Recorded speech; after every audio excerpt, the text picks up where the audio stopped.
एक सरकार लगातार भाग रही थी इलेक्शन से वहां, तो फाइनली करवाना पड़ रहा है। लोकतंत्र की यही ताकत है कि तमाम कोशिशों के बाद भी इलेक्शन की एक निश्चित तिथि है कि उसके पहले तो आपको करवाना ही है, तो वो करवाना पड़ रहा है। हम स्वागत करते हैं और हम पूरी तरह से चुनाव के लिए तैयार हैं। सर तैयार तो है, आप कितना जीत की तरफ देखते हैं? क्योंकि एकनाथ शिंदे जो मुख्यमंत्री हैं वो साफ तौर पर कह रहे हैं कि आप लोग महाविकास आघाड़ी के लोग लीडर ऑफ अपोजिशन के पद को देखें, Uddhav Thackeray leader of opposition के पद को देखें, बाकी चीजों की तरफ ना देखें कि सरकार तो महायुति की ही बनने जा रही है। देखिए, दिल के बहलाने को गालिब ये ख्याल अच्छा है।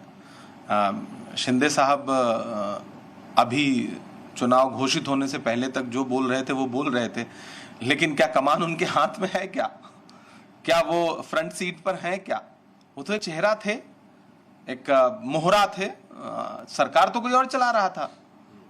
दिल्ली और महाराष्ट्र के बीच में कौन सरकार को नियंत्रित कर रहा था ये पूरा देश जानता है। तो शिंदे साहब ने अपना गोल्डन पीरियड काट लिया है और अब महाविकास आघाड़ी की सरकार बनेगी और प्रचंड बहुमत के साथ बनेगी। और ये हम नहीं कह रहे हैं, महाराष्ट्र की जनता कह रही है। महाराष्ट्र की जनता को पता है कि किस तरह से लोकतंत्र को लूट करके वहां सरकार बनाई गई थी महायुति की। अब महाराष्ट्र की जनता उसका बदला लेना चाहती है। उसका आंशिक बदला उसने लोकसभा चुनाव में लिया भी है।